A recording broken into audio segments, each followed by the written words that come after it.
అందరికీ నమస్కారం. Welcome to untold history Telugu channel. ఎవరు ఎన్ని చెప్పినా వెనక్కి తగ్గేదేలే అంటూ ఇరాన్పై డ్రోన్స్తో ఈరోజు ఉదయం దాడికి దిగింది ఇజ్రాయెల్. మేము నీ ఇరాన్ లోపలికి వచ్చి కొట్టగలం, అలాంటి అత్యాధునికమైన వెపన్స్ అండ్ డ్రోన్స్ మాకున్నాయి, నీ బెదిరింపులకు మేం భయపడం, వెనక్కి తగ్గం అని తెలియజేయడం కోసం ఈ దాడికి దిగాం అన్నట్టుగా ఈ దాడిని చేసింది ఇజ్రాయెల్. ఇది లెక్క. ఇజ్రాయెల్ ఇలాగే స్పందిస్తుంది అని అందరూ అంచనా వేస్తున్నదే. కానీ ఆల్రెడీ ఒకవైపు గాజాలోని హమాస్తోనూ, మరోవైపు సిరియా, లెబనాన్లోని హిజ్బుల్లాలతోనూ గత 7 నెలలుగా యుద్ధం చేస్తూనే ఉంది. కాబట్టి కాస్త సంయమనం పాటిస్తుందేమో ఈ విషయంగా అని అనుకున్నారు అంతా. యుఎస్, యూకేలు కూడా మేము నీకు రక్షణ ఇవ్వడానికి సహకరిస్తాం కానీ నీతో కలిసి యుద్ధంలోకి రామ్ జాగ్రత్త లాంటి వార్నింగ్స్ని కూడా ఇచ్చారు. కాబట్టి సంయమనం పాటించి తీరుతుందేమో అని అంతా అనుకున్నారు. కానీ నిండా మునిగిన వాడికి చలేమిటి అన్నట్టు శుక్రవారం ఉదయం ఇరాన్ పైన దాడికి దిగింది ఇజ్రాయెల్. ఇటు ఇజ్రాయెల్ నుండి కానీ అటు ఇరాన్ నుండి కానీ ఈ విషయంగా తక్షణం అధికారిక ప్రకటన కానీ ప్రతిస్పందన కానీ వెంటనే రాలేదు. రెండు వైపులా మ్యూట్ చేయబడింది. అయితే ఇజ్రాయెల్కి చెందిన 2 అధికారులు, ఇరాన్కు చెందిన 3 అధికారులు వీరెవరూ తమ పేర్లను బయటకు వెల్లడించడానికి ఇష్టపడలేదు. వీరు మాత్రం కొన్ని వివరాలను ప్రముఖ మీడియా సంస్థలకు తెలియజేశారు. వీరి ప్రకారం ఇరాన్లోని ఇస్ఫహాన్ అను నగరానికి సమీపంగా ఉన్న సైనిక స్థావరంలో రాత్రిపూట పేలుళ్లు జరిగాయి. అయితే ఈ దాడి ఏ రేంజ్లో జరిగింది, ఏ పద్ధతిలో జరిగింది అనే విషయాలు మాత్రం ప్రస్తుతానికి అస్పష్టంగానే ఉన్నాయి. ఎందుకంటే అటు ఇజ్రాయెల్ ఇటు ఇరాన్లు రెండూ కూడా న్యూస్ని మ్యూట్ చేశాయి. ఏప్రిల్ 1వ తేదీన 7 ఇరాన్ అధికారులతో పాటు మొత్తం 13 మంది సిరియాలోని ఇరాన్ ఎంబసీపై ఇజ్రాయెల్ దాడి చేయడం వల్ల చనిపోయారు. దీనికి ప్రతీకారం తీరుతామని ప్రతిజ్ఞ చేసిన ఇరాన్ మొన్న 530 డ్రోన్స్ అండ్ మిసైల్స్తో ఇజ్రాయెల్ పైన దాడి చేసింది. ఇక్కడితో ఇక 2 వైపులా సంయమనం పాటించాలి అని ప్రపంచ దేశాలన్నీ ఇజ్రాయెల్ దాడి చేసిన రోజు నుండి ఇరు వర్గాలని కోరుతున్నాయి. అయితే వాటి కోరికలను ఎవ్వరూ పట్టించుకోవడం లేదు. పైగా వాటిని తుంగలో తొక్కి ఒకరిపైన ఒకరు పరస్పరం దాడులకు దిగుతూనే ఉన్నారు. ఇరాన్ మా కమాండర్లను చంపిందని మొన్న ఇజ్రాయెల్పై దాడి చేస్తే మా నేలనే టార్గెట్ చేశారు, మా పవర్ ఏంటో చూడండి, మీరు కొడితే మీ మిసైల్స్ మా బార్డర్ కూడా దాటలేదు, మేం కొడితే మీ సెంటర్లోకి వస్తాయి చూడు అంటూ ఇజ్రాయెల్ ఈరోజు డ్రోన్లను ప్రయోగించింది. అయితే ఇరు వర్గాల రహస్య అధికారులు అందించిన సమాచారం ప్రకారం ఇజ్రాయెల్ ప్రయోగించిన డ్రోన్స్ చిన్నవి. వీటిని ఇరాన్ లోపలి నుండే ప్రయోగించి ఉండవచ్చు అన్న అనుమానాలు కూడా ఉన్నాయి. ఇలా ఇరాన్లోకి వచ్చిన ఈ డ్రోన్స్ని ఇరాన్ రాడార్స్ గుర్తించనే లేదు. ఇస్ఫహాన్ పట్టణానికి నార్త్ వైపున సుమారు 500 మైళ్ళ దూరంలో తబ్రిజ్ అను ప్రాంతంలో ఈ డ్రోన్స్ని కాల్చివేసినట్టుగా ఆ సందర్భంగానే పేలుళ్లు వెలువడ్డాయని వారు చెప్పారు. 2 నగరాలకు అంటే తబ్రిజ్ అండ్ ఇస్ఫహాన్ నగరాలకు ఈ రెండింటికి సమీపంగా ఈ పేలుళ్లు జరిగాయని, అయితే ఇస్ఫహాన్లోని న్యూక్లియర్ సెంటర్కి ఎలాంటి ప్రమాదం జరగలేదని కూడా వీరు చెప్పారు. పేలుళ్లు జరిగిన వితిన్ సెకండ్స్లో పౌర విమానాలని దారి మళ్లించి మరొక మార్గం నుండి పంపించారు. వెంటనే అనేక విమానాశ్రయాలు మూసివేశారు. అయితే తర్వాత కొద్ది గంటలకే ఈ రిస్ట్రిక్షన్స్ని తొలగించి విమానయానాన్ని తిరిగి పునరుద్ధరించారు. ఈ దాడి తర్వాత ఇరాన్ అధ్యక్షుడు ఇబ్రహీం రైసీ మా దేశం పైన జరిగిన ఈ టినియస్ట్ అగ్రెషన్కి రెస్పాన్స్ ఖచ్చితంగా ఇస్తాం అని వెంటనే ఇజ్రాయెల్కి వార్నింగ్ ఇచ్చాడు. కానీ ఆ తర్వాత ఇరాన్ ఉన్నత స్థాయి అధికారులు ఎవ్వరూ దీని గురించి ఎలాంటి ఉద్రేకపూరితమైన ప్రకటనలు చేయలేదు. ప్రతీకారం తీర్చుకుంటాం టైపు స్టేట్మెంట్స్ కూడా ఇవ్వలేదు. ఇజ్రాయెల్ ఇస్ఫహాన్ పైన జరిపిన ఈ దాడిలో ఇస్ఫహాన్కి ఎలాంటి నష్టం జరగలేదు. చిన్న డ్రోన్స్ని ఇజ్రాయెల్ ఇందుకోసం ప్రయోగించింది, వాటిని ఇరాన్ కూల్చివేసింది. ఇదంతా వాస్తవమే కానీ ఇజ్రాయెల్ చేసిన ఈ దాడి ఎక్కడ జరిపింది? ఇస్ఫహాన్ పైన జరిపింది. ఎందుకంటే ఇక్కడే న్యూక్లియర్ సెంటర్స్ ఉంటాయి.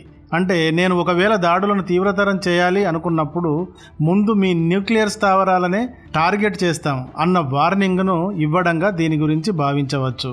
అయితే న్యూస్ ఛానల్స్ విశ్లేషకులు ఇరాన్ ఇజ్రాయెల్ పైన జరిపిన దాడి అయినా, ఇజ్రాయెల్ ఇరాన్ పైన ఇప్పుడు జరిపిన దాడి అయినా కొద్ది రోజులుగా 2 దేశాల మధ్య కొనసాగుతున్న ఉద్రిక్తతలను సడలించడానికి రూపొందించిన పరిమితమైన ప్రతిస్పందనలు మాత్రమే అంటూ విశ్లేషణలు చేస్తున్నారు. ఇజ్రాయెల్ తలుచుకుంటే బీభత్సమైన సైనిక విన్యాసాలు చేయగలదు, అది అపరిమితమైన నష్టాన్ని ఇరాన్కు కలిగించగలదు. కానీ ప్రస్తుతం అలా చేయాలని ఇజ్రాయెల్ అనుకోలేదు. ఈ దాడితో ఇరాన్కు తను అనుకున్న సందేశాన్ని మాత్రమే అందించింది అంటూ ఇజ్రాయెల్ టీవీ ఛానల్ విశ్లేషకులు అంటున్నారు. ఇక ఇరాన్ న్యూస్ ఛానల్స్ ఇస్ఫహాన్లోని న్యూక్లియర్ సెంటర్స్ సురక్షితంగా ఉన్నాయి, ఈ దాడి అంత పెద్ద విషయమేమీ కాదు అంటూ ఎప్పటిలాగే ప్రశాంతంగా ఉన్న ఇస్ఫహాన్ నగరానికి సంబంధించిన ఫుటేజీని ప్లే చేస్తున్నాయి. దీని గురించి ఇరానియన్లు ఇజ్రాయెల్ని ఎగతాళి చేస్తున్నారు. ఒక అమ్మాయి పేపర్ విమానాన్ని విసిరితే అది వెళ్ళి ఒక కాంక్రీట్ నిర్మాణానికి తగిలి కింద పడిన ఒక వీడియో క్లిప్ని షేర్ చేసుకుంటూ ఇజ్రాయెల్ డ్రోన్స్ అలా కూలిపోయాయి అంటూ నవ్వుకుంటున్నారు. ఇస్ఫహాన్కు చెందిన సీనియర్ మిలిటరీ అధికారి ఒకతను మాత్రం అసలు ఇస్ఫహాన్లో ఈ పేలుళ్ళు జరగనే లేదు, కేవలం ఆకాశంలోని కొన్నింటిని కూల్చివేసినప్పుడు వచ్చిన శబ్దాలు మాత్రమే అంటూ చెప్పాడు. ఇక ఇజ్రాయెల్లో మాత్రం అంతా సంబరాలు జరుపుకుంటున్నారు. ఇజ్రాయెల్ లీకుడ్ పార్టీకి చెందిన టాలీ గాట్లివ్ అనునతడు మన తల గర్వంగా పైకి లేచిన ఉదయం ఇది, ఇజ్రాయెల్ బలమైన శక్తివంతమైన దేశం అని ఎక్స్లో పోస్ట్ పెట్టాడు. ఇది సంగతి. చూడండి ఎవరి దేశంపై వారికి ప్రేమ ఎలా ఉంటుందో. ఇజ్రాయెల్ విసిరిన డ్రోన్లు పేపర్ విమానాల లాంటివని, అవి ఇలా వచ్చి అలా తుస్సున కూలిపోయాయని ఇరానియన్లు కామెడీ చేసుకుంటున్నారు. చిన్న డ్రోనే అయినా మీ హార్ట్ ప్లేస్ న్యూక్లియర్ ప్లేస్లోకి వచ్చాం, మీరు మీ 330 మిసైల్స్తో మా బార్డర్ కూడా దాటలేకపోయారు అని ఇజ్రాయెల్ గర్వంతో పొంగిపోతోంది. అయితే ఇజ్రాయెల్ దాడి చేసిన ఇస్ఫహాన్ నగరం ఇరాన్ యొక్క అత్యంత ప్రసిద్ధి చెందిన మరియు చారిత్రాత్మకమైన నగరాలలో ఒకటి. ఇస్ఫహాన్లో అందమైన నదులు, వంతెనలు, గ్రాండ్ బజార్లతో పాటు అనేక మిలిటరీ స్థావరాలు కూడా ఇక్కడ ఉంటాయి. ఇది ఒక గొప్ప పర్యాటక ప్రదేశం. ఇక్కడ 2 మిలియన్ల మంది ప్రజలు నివసిస్తూ ఉంటారు. పర్యాటకం అనేది పక్కన పెడితే ఇస్ఫహాన్ నగరం మిసైల్స్ ప్రొడక్షన్, రీసెర్చ్ అండ్ డెవలప్మెంట్స్కు కేంద్రంగా ఉంది. షహాబ్ లాంటి మిడిల్ రేంజ్ బాలిస్టిక్ మిసైల్స్ కూడా ఇక్కడే అసెంబుల్ చేయబడతాయి. అన్నింటికంటే అతి ముఖ్యమైన విషయం ఏమిటంటే 4 చిన్న అణుపరిశోధనా కేంద్రాలు కూడా ఇక్కడ ఉన్నాయి.